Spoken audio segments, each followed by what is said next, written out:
किसान, बदलते भारत की शान।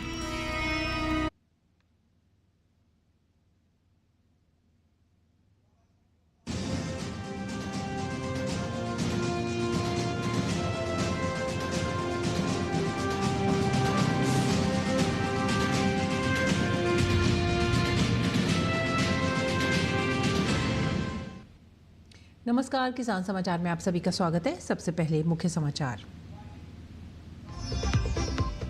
केंद्रीय कृषि मंत्री शिवराज सिंह चौहान का कर्नाटक के मैसूर का दौरा। सुनी किसानों की समस्या, कहा हमारा दिन रात है यही प्रयास कि खेती को बनाए अधिक लाभकारी। दैनिक जीवन में स्वदेशी अपनाने पर दिया जोर।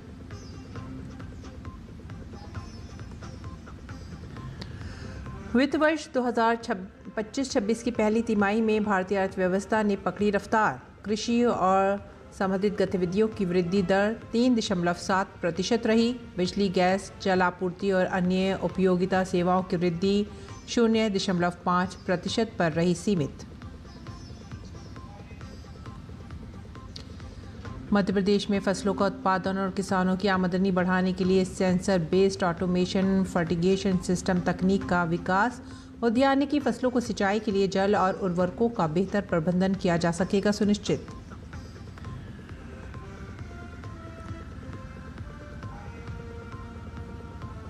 जम्मू कश्मीर के बडगाम जिले में जम्मू कश्मीर कृषि एवं सुधार परियोजना और एकीकृत भेड़ विकास योजना पर बुलाई गई बैठक। कृषि के 65, बागवानी के 32, भेड़ पालन के 27 और मत्स्य पालन के 8 आवेदन को दी मंजूरी।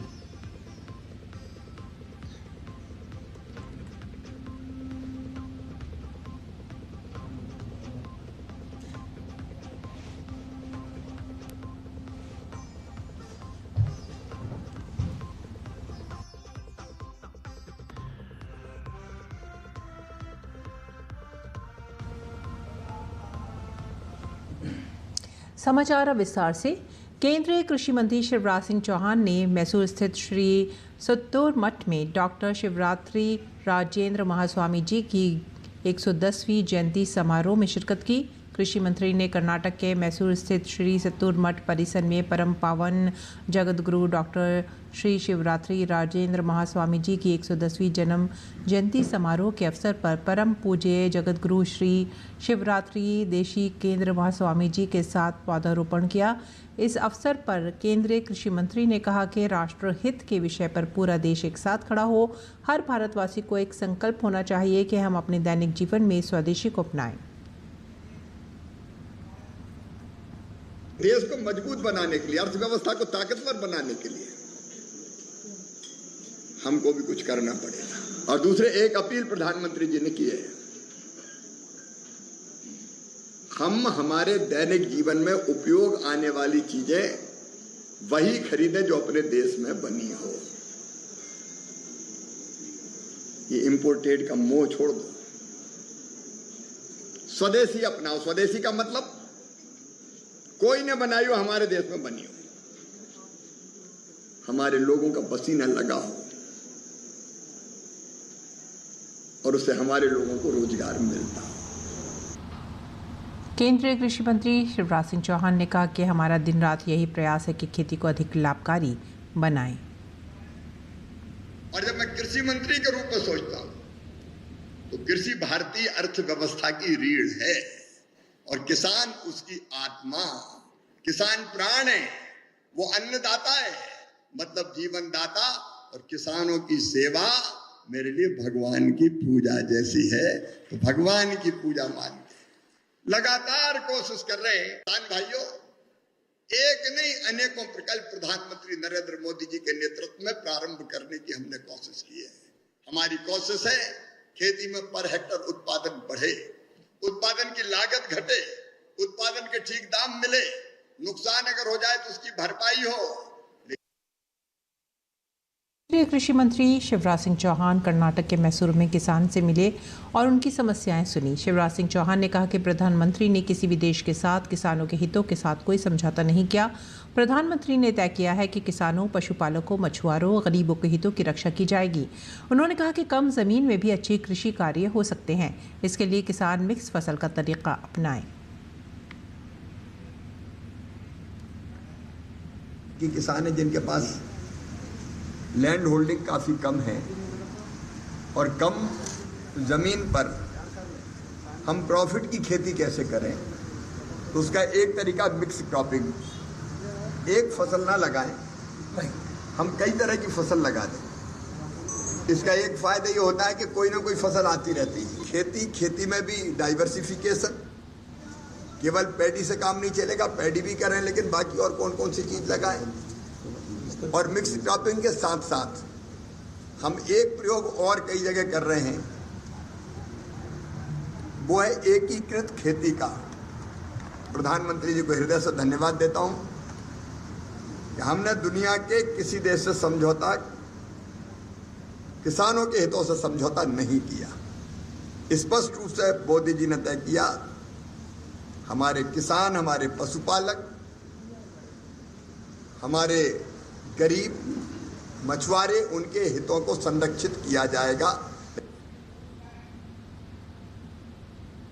आगे बढ़ते अगली खबर की तरफ। वित्तीय वर्ष 2025-26 की पहली तिमाही अप्रैल से जून तक में भारतीय अर्थव्यवस्था ने रफ्तार पकड़ी है।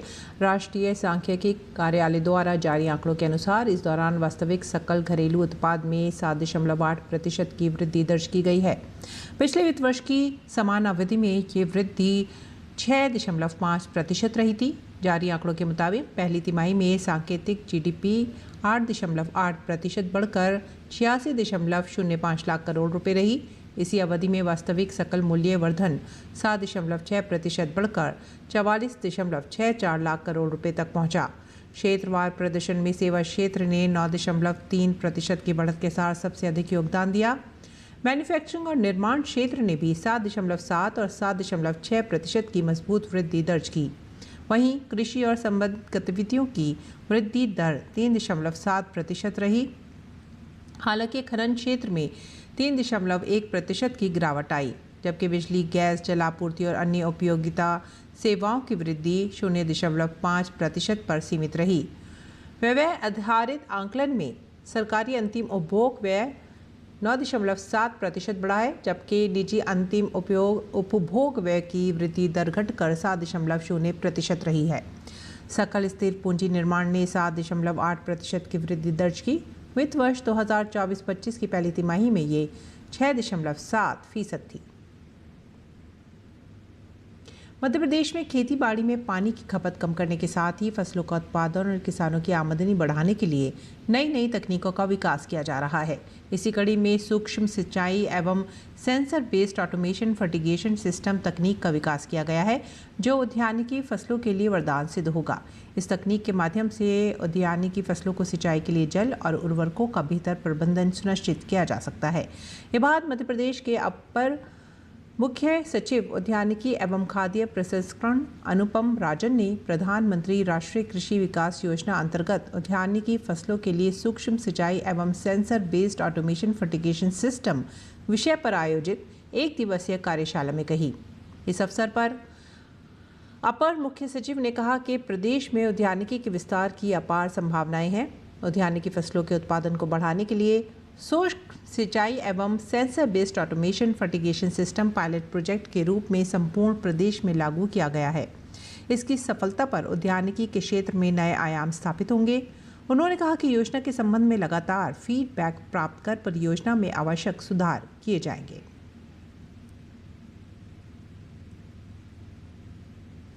और दिल्ली के राष्ट्रीय प्राणी उद्यान में बर्ड फ्लू के मामले सामने आए हैं, जिसके चलते इसे 30 अगस्त से अगले आदेश तक दर्शकों के लिए बंद कर दिया गया है।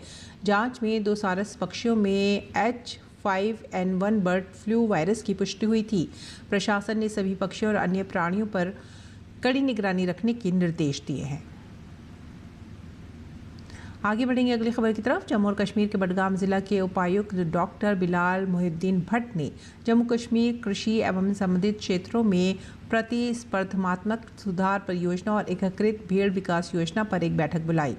बैठक का उद्देश्य विभिन्न कृषि एवं संबंधित विभागों से प्राप्त पात्र आवेदनों का मूल्यांकन और अनुमोदन करना था।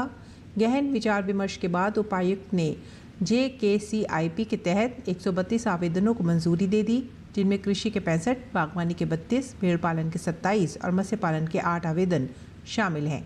इसी प्रकार एकीकृत भेड़ विकास योजना ISDS के तहत बडगाम जिले में 213 मामलों को मंजूरी दी गई। JKCIP के तहत लाभार्थियों को बोरवेल लगाने, सुगंधित प्रजातियों, छोटे प्याज, पहाड़ी लहसुन, मशरूम, केसर की खेती, क्षेत्र विस्तार, उच्च उपज वाले बागों के विकास, सौर बाड़ लगाने, भेड़ों के लिए शेड बनाने, ट्रॉलियों की आपूर्ति और उत्पादकता एवं स्थिरता में सुधार लाने के उद्देश्य से अन्य आधुनिक उपायों के लिए सहायता प्रदान की जाएगी। डॉक्टर बिलाल ने जोर देकर कहा कि कृषि और संबंधित क्षेत्र बडगाम की ग्रामीण अर्थव्यवस्था की रीढ़ बने हुए हैं और इस तरह के सरकारी हस्तक्षेप किसानों और युवाओं को प्रत्यक्ष आजीविका सहायता, कौशल संवर्धन और बेहतर बाजार प्रतिस्पर्धा प्रदान करने में सहायक हैं। वर्तमान समय में यूरिया और DAP खाद की मांग अधिक होने के चलते कई दुकानदारों द्वारा किसानों को अधिक दामों पर यूरिया एवं DAP खाद बेचा जा रहा है, जिसको देखते हुए कृषि विभाग की टीम द्वारा अवैध परिवहन, भंडारण, कालाबाजारी और मुनाफाखोरी पर कड़ी निगरानी रखी जा रही है। इसी कड़ी में छत्तीसगढ़ के बलरामपुर जिले के विकासखंड वार्ड फननगर अंतर्गत अधिक मूल्य पर यूरिया खाद बेचने पर कड़ी कार्रवाई की गई है। राजस्व विभाग के अनुभागीय अधिकारी निधि नंदेहा के नेतृत्व में प्राप्त सूचना के आधार पर खाद्य निरीक्षक, कृषि विभाग, नायब तहसीलदार एवं पटवारी की संयुक्त टीम ने औचक निरीक्षण किया। इस दौरान बजरंग ट्रेडर्स दुकान की जांच की गई। जांच में पाया गया कि बजरंग ट्रेडर्स के संचालक द्वारा किसानों को यूरिया खाद शासकीय दर 266 रुपये प्रति बोरी के स्थान पर 950 रुपये में बेचा जा रहा था। ये दर शासन द्वारा निर्धारित मूल्य से लगभग 4 गुना अधिक है, जिस पर संयुक्त टीम द्वारा दुकानदार के विरुद्ध नियमानुसार कार्रवाई की गई। और महाराष्ट्र सरकार ने राज्य में प्याज और टमाटर की फसलों के लिए एक नई नीति तैयार करने के मकसद से एक कमेटी गठित की है। यह कमेटी प्याज और टमाटर की खेती से जुड़े कई मुद्दों पर चर्चा करेगी, जिनका आर्थिक और राजनीतिक दोनों ही स्तर पर बड़ा असर होगा।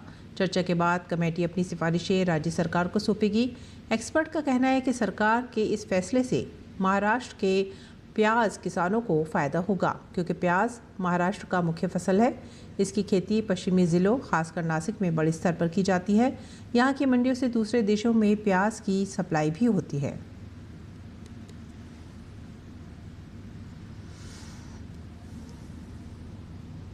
खेतीबाड़ी में पानी की खपत कम करने के साथ ही फसलों का उत्पादन और किसानों की आमदनी बढ़ाने के लिए नई नई तकनीकों का विकास किया जा रहा है। इसी कड़ी में सूक्ष्म सिंचाई एवं sensor based automation fertigation system तकनीक का विकास किया गया है, जो उद्यानिकी फसलों के लिए वरदान सिद्ध होगा। इस तकनीक के माध्यम से उद्यानिकी फसलों को सिंचाई के लिए जल और उर्वरकों का बेहतर प्रबंधन सुनिश्चित किया जा सकता है। ये बात मध्य प्रदेश के अपर मुख्य सचिव उद्यानिकी एवं खाद्य प्रसंस्करण अनुपम राजन ने प्रधानमंत्री राष्ट्रीय किसान कृषि विकास योजना अंतर्गत उद्यानिकी फसलों के लिए सूक्ष्म सिंचाई एवं sensor based automation fertigation system विषय पर आयोजित एक दिवसीय कार्यशाला में कही। कार्यशाला राज्य कृषि विकास विस्तार एवं प्रशिक्षण संस्थान बरखेड़ी भोपाल में मंगलवार को आयोजित की गई थी। अगर आप बिहार के किसान हैं या गांव में रहकर कोई छोटा व्यवसाय शुरू करना चाहते हैं तो अब आपके लिए एक सुनहरा मौका है। बिहार सरकार ने राष्ट्रीय पशुधन मिशन NLM के तहत उद्यमिता विकास कार्यक्रम NLMEDP की शुरुआत की है। इस योजना का मकसद है ग्रामीण इलाकों में रोजगार बढ़ाना और पशुपालन को एक मजबूत व्यवसाय के रूप में खड़ा करना। सरकार इसमें आर्थिक सहायता और सब्सिडी भी दे रही है, जिससे आम लोगों को फायदा होगा। इस योजना के तहत सरकार अधिकतम 50% तक की कैपिटल सब्सिडी देगी। यानी अगर आप 2 लाख रुपए का पशुपालन से जुड़ा व्यवसाय शुरू करते हैं तो सरकार इसमें 1 लाख रुपए तक की सहायता कर सकती है। ये मदद उन लोगों के लिए ख़ास है जो खुद का कोई छोटा पशुपालन व्यवसाय शुरू करना चाहते हैं, लेकिन पूंजी की कमी के कारण पीछे रह जाते हैं। अगर आप इस योजना का फ़ायदा लेना चाहते हैं तो nlm.udyamita.ra.in वेबसाइट पर जाकर जानकारी ले सकते हैं और आवेदन भी कर सकते हैं। सरकार की ये योजना आत्मनिर्भर भारत के लक्ष्य को ध्यान में रखते हुए चलाई जा रही है, ताकि गांवों में रोजगार बढ़े और युवा पशुपालन को एक पेशेवर व्यवसाय के रूप में अपनाएं।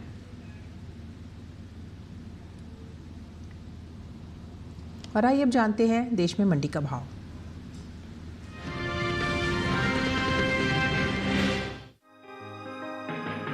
देश में इस साल मक्का की पैदावार रिकॉर्ड स्तर पर पहुंच सकती है। कृषि मंत्रालय के तीसरे अग्रिम अनुमान के मुताबिक साल 2024-25 में कुल उत्पादन लगभग 422.81 लाख टन रहने की संभावना है। यह आंकड़ा पिछले साल की तुलना में करीब 46 लाख टन ज्यादा है। माना जा रहा है कि इतनी बड़ी पैदावार का असर मक्का के बाजार भाव पर भी साफ दिखाई देगा। भारत मक्का उत्पादन में दुनिया का 5वां सबसे बड़ा देश है, लेकिन निर्यात की रैंकिंग में 14वें स्थान पर है। कर्नाटक, मध्य प्रदेश, बिहार, तमिलनाडु, तेलंगाना, महाराष्ट्र और आंध्र प्रदेश जैसे राज्य मक्का उत्पादन के बड़े केंद्र हैं। हालांकि उत्पादन काफी अधिक है, लेकिन घरेलू खपत ज्यादा होने से निर्यात सीमित रह जाता है। एपीडा के ताजा आंकड़ों के अनुसार साल 2024 में भारत ने 14,42,000 मीट्रिक टन मक्का का निर्यात किया, जिसकी कीमत लगभग 443 मिलियन अमेरिकी डॉलर रही। फिलहाल मंडियों में मक्का की आवक सामान्य बनी हुई है। एगमार्कनेट के अनुसार गुजरात की दाहोद मंडी में 28 अगस्त को मक्का का भाव रहा 2,450 रुपए प्रति क्विंटल, जबकि 29 अगस्त को इसमें 50 रुपए की गिरावट दर्ज हुई और भाव गिरकर 2,400 रुपए पर पहुंच गया। हालांकि राज्य की ही जम्मूसर मंडी में मक्का के भाव स्थिर रहे और 28 और 29 अगस्त दोनों दिनों में मक्का 2,000 रुपए प्रति क्विंटल पर बिका। उत्तर प्रदेश के अलीगंज मंडी में शुक्रवार को हाइब्रिड मक्का का भाव 1910 रुपए प्रति क्विंटल रहा। वहीं बदायूं मंडी में पीली मक्का 2,000 रुपए, इटावा मंडी में हाइब्रिड मक्का 2,250 रुपए और चौबेपुर मंडी में पीली मक्का 2,225 रुपए प्रति क्विंटल पर बिकी।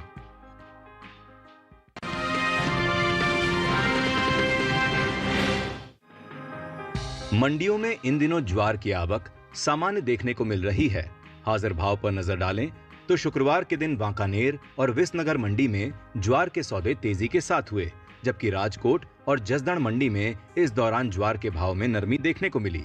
एगमार्कनेट के अनुसार गुजरात की जम्मूसर मंडी में 28 अगस्त को ज्वार का भाव था 3,300 रुपए। 29 अगस्त को इसके भाव में 100 रुपए की तेजी आई और भाव हो गया 3,400 रुपए। राज्य की ही राजकोट मंडी में इस दौरान सफेद ज्वार के सौदों में गिरावट के साथ कारोबार हुआ। यहां 28 अगस्त को ज्वार 3,475 रुपए पर बिकी। 29 अगस्त को इसके सौदे 100 रुपए लुढ़क कर 3,375 रुपए पर हुए। महाराष्ट्र की मुंबई मंडी में ज्वार के भाव का हाल देखें तो यहां 28 और 29 अगस्त को ज्वार बिना किसी बदलाव के 4,700 रुपए पर बिकी। राजस्थान की कोटा मंडी में इस दौरान ज्वार का भाव रहा 1,725 रुपए। कृषि मंत्रालय की ओर से साल 2023-24 के लिए तीसरे अग्रिम अनुमान को जारी किया गया है, जिसके मुताबिक साल 2024-25 के दौरान कुल ज्वार की पैदावार में 1,43,000 टन की बढ़त देखने को मिल सकती है, जिसका असर ज्वार के बाजार भाव पर पड़ सकता है। ताजा आंकड़ों पर नजर डालें तो साल 2024-25 के दौरान ज्वार की कुल उपज 48,80,000 टन होने का अनुमान जताया गया है, जबकि बीते साल की समान अवधि के दौरान ज्वार की पैदावार 47,37,000 टन थी।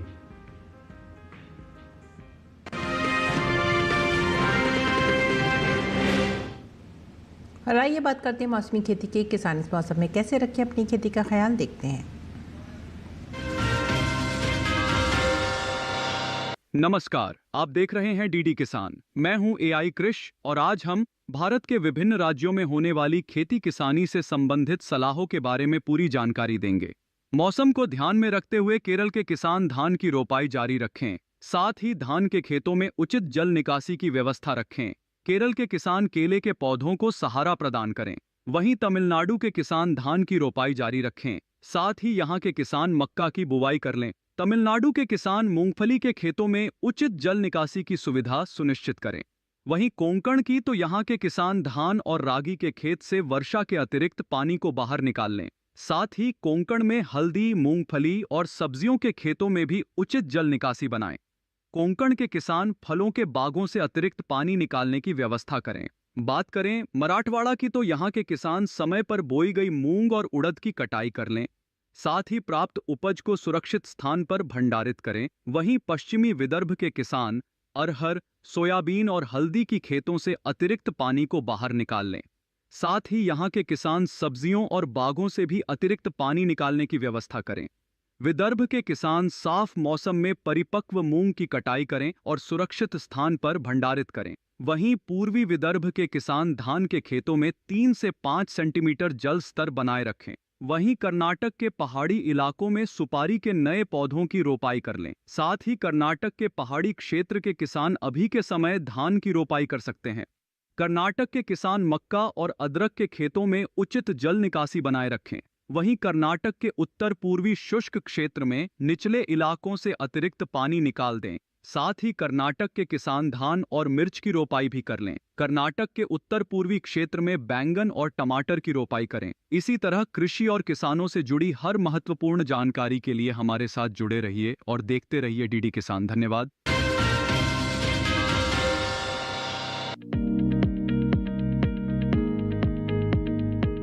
धनिये की खेती के लिए दोमट मिट्टी सबसे अच्छी मानी जाती है।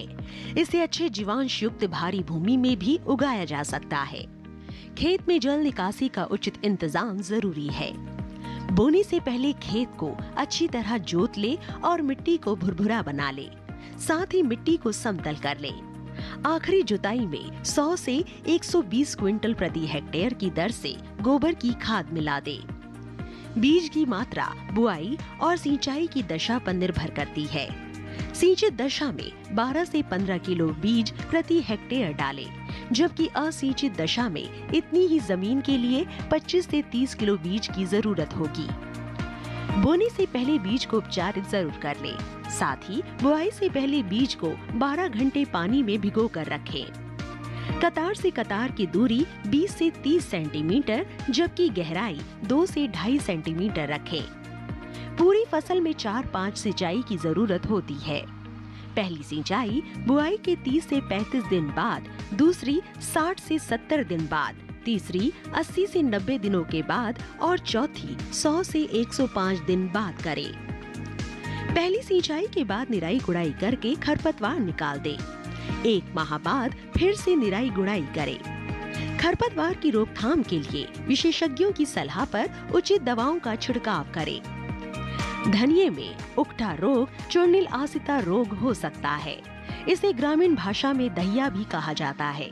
रोकथाम के लिए रोग अवरोधी प्रजातियां बोकर भी बीमारियों से बचा जा सकता है। फसल चक्र अपनाना भी बेहतर रहता है, लेकिन किसान इस बात का ध्यान रखे कि फसल में किसी भी तरह की दवा का छिड़काव करने से पहले कृषि विशेषज्ञों की सलाह जरूर ले। पूरी फसल होने पर पत्तियों की तुड़ाई सावधानी से करें। ध्यान रहे तोड़ते समय पत्तियां बर्बाद ना होने पाए। 1 हेक्टेयर जमीन से 125 से 140 क्विंटल तक हरी पत्तियां ली जा सकती है।